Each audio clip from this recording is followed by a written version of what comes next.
In this video, we're going to talk about finding the domain of a rational function. And really what we're looking for are the numbers that we can't allow in order to find the numbers that are allowed. So let's take a look at what a rational function actually is. Remember, a rational function is just a function that's in the form of a fraction. So if we were talking about a rational function, we would be talking about a function f of x that's just written in the form of a fraction. In other words, it has a numerator and a denominator. So you would have something here on top, either any number or any variable. And then on the bottom you would also have any number or variables. So in the bottom you might have x squared plus 2x plus 3. I don't know, whatever you would have. But that would make a rational function. You have something in the top and you have something in the bottom. So if you have a fraction, then you have a rational function and you have these variables. So what we want to find are the values of x for which this function is defined. What values are the domain of this function? So we're going to figure out how we can find those values. And really what we're going to do is we're going to find those values by figuring out what values x can't be. So really we're kind of working backwards to get where we want to be. So let's take a look at how we can do that.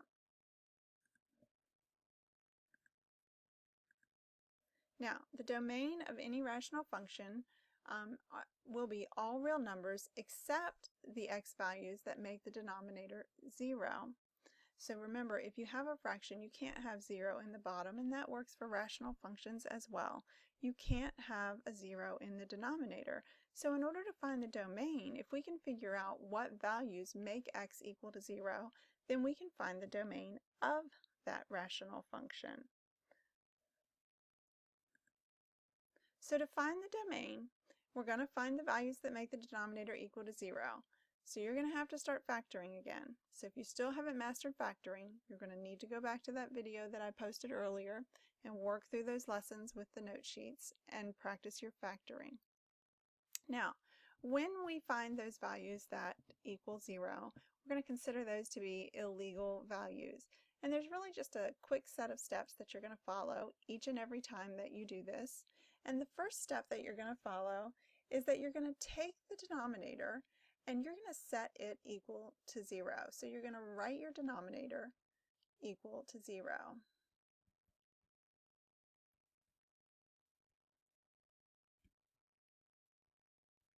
Okay? And the second thing that you're going to do once you take the denominator out of your fraction is you're going to factor it if possible.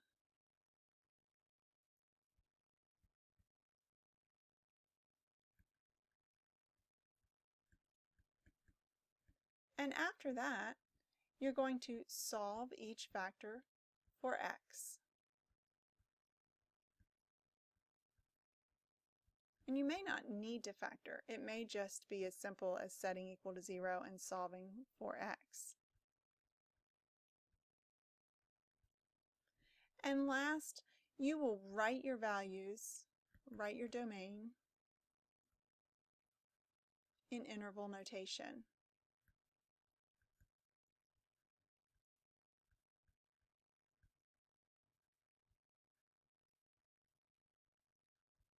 Now you may not remember your interval notation process. You learned that a long time ago when you learned how to work with inequalities, but hopefully once you see it again, it will all come back to you. So your steps are write the denominator equal to 0. We've been doing that a lot when we're factoring and finding our roots and finding our zeros. So really we just keep doing the same thing over and over again. And then we're going to factor to get our simple factors of x, and then we're going to solve each factor for x, and then we're going to write that domain down in interval notation. Now, this solving each factor for x is where we're finding those illegal values of x. So let's take a look at an example and see how we would do this.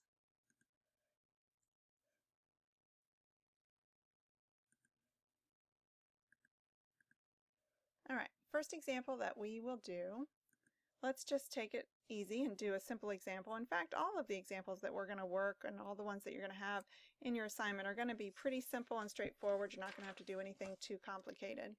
The first example that we're going to do will be the function f of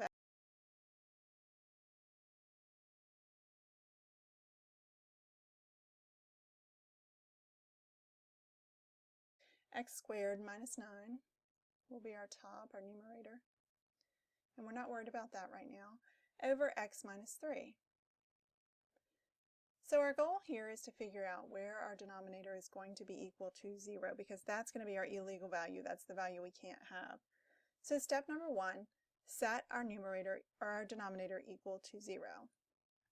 So x minus 3 equal to 0. Step 2 is to factor. Well, we don't have anything that we can factor, so we don't even need to do step 2. We can just forget that one. Step 3, solve for x. Solve x equal to 0. So we've got x minus 3 equal to 0, so we're just going to solve that for x. Add 3 to both sides. And x equals 3. So 3 is the illegal value. So we cannot have a value of 3 in the denominator. Take a look at what happens if you were to put 3 in the denominator. If I had, instead of x, if I put a 3 right here, and I said 3 minus 3, I would have a value of 0 on the bottom. And that's not possible. We can't have 0 on the bottom of a fraction. So that's the value that makes this fraction undefined. So our domain for this rational function is all real numbers except for the value 3. So now we can write that in interval notation, which is the proper notation so that it is written to encompass all of the domain. So our domain needs to encompass negative and positive infinity because it is all reals. So we start with our open interval, which is an open parenthesis, our negative infinity, and it's going to go up to the 3, and then it's going to close at the 3, and it's going to be union with, and then it's going to pick up at the 3 again, and it's going to go into positive infinity. And then that's the end of that problem.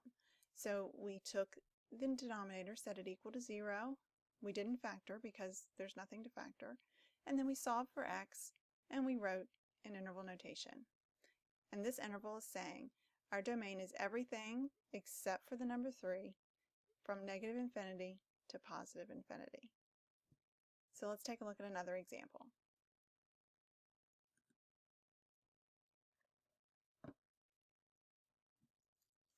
All right, f of x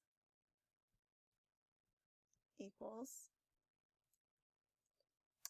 let's do x over x squared minus 9. I think that pen might just be a little too wide. I'm not sure. Let's try it a little thinner. Okay. Step 1, take your denominator and set it equal to 0. So x squared minus 9 equals 0. Now factor out the left-hand side if you can. Now this is the difference of two squares, so I can factor that. I can say x plus 3, x minus 3 equals 0. So now I have two factors, and I need to set each one equal to 0 and solve. So I have x plus 3 equals 0, and x minus 3 equals 0. And again, you should be old pros at this by now because we've been doing this to find our roots and our zeros. All right, so x is either going to be negative 3 or x would be positive 3 if we solve for x there. So those are our two illegal values. We can't have negative 3 and we can't have 3. So now all that's left to do is write it in interval notation. So again, we're going to start at negative infinity on the left. Negative infinity is going to go from the left all the way up to, and just picture it on a number line if you need to, up to negative 3. And then it's going to stop, and we're using parentheses because we're not including negative 3. and then we're going to union, and then here's where it kind of gets a little confusing to people, but if you just remember, just write your two x's here in the middle, and then we, whoop, I wrote a u instead of the union symbol, and then we pick back up and we write our positive x, and we go on into positive infinity, and you're done. You've found the domain of that rational function. It starts at negative infinity. There's a gap at -3. There's another gap at 3. It picks back up and it goes on into positive infinity. So let's try another one.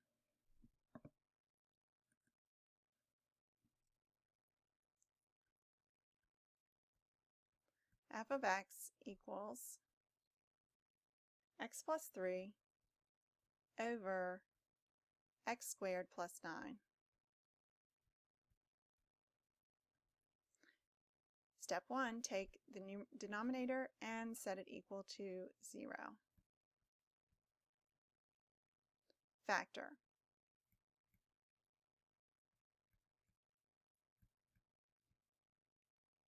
Well, I can't factor x squared plus 9, and let's see if I can solve for x. X squared equals -9.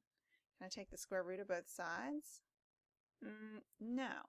I can't take the square root of -9 unless I use an I, but I can't do that because I'm only interested in real numbers. I'm only interested in actual real value solutions here. So this particular problem does not have any factorable solutions. So there are no real numbers that will produce a 0 here.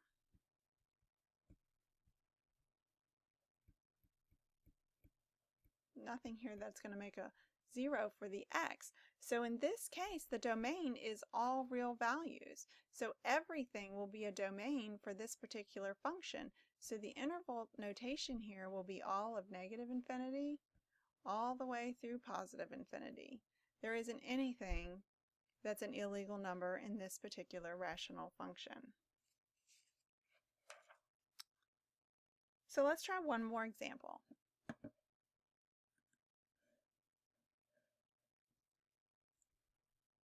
Let's do f of x equals 2x squared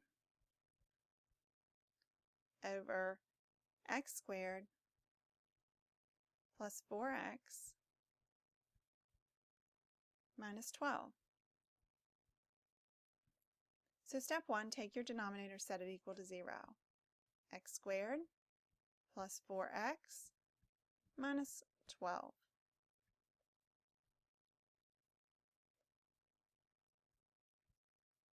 The second step would be to factor. So I'm going to need to use backwards FOIL here. Or, if you like, you can use the quadratic formula.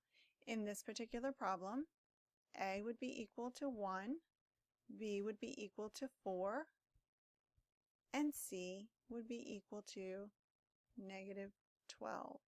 And you could then plug that into the quadratic formula if you like and prefer that over factoring. You are always more than welcome to use the quadratic formula.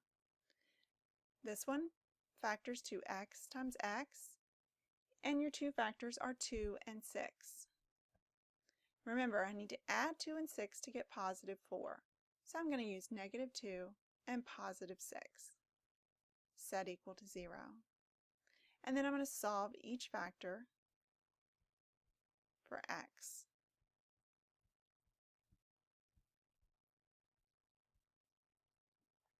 So on this side, x equals 2 and x equals -6. So 2 and -6 are my illegal values. If I were to put 2 in for x here, it would give me a value of 0. If I were to put -6 into this polynomial, it would give me a value of 0 on the bottom, and I cannot have that. So my domain is going to be all real numbers except for 2 and -6. So I need to write that in interval notation. So let's write that in interval notation. So again, we're going to start with our negative infinity, and we're going to go up to -6 because we're going to go in the negative direction. We go to the negative first. And that's going to be union with -6, 2, we go left to right, union, and then we start with our positive side again, and we go all the way up to positive infinity, and we close it off. And that's it. That's how you define the domain of a polynomial rational function.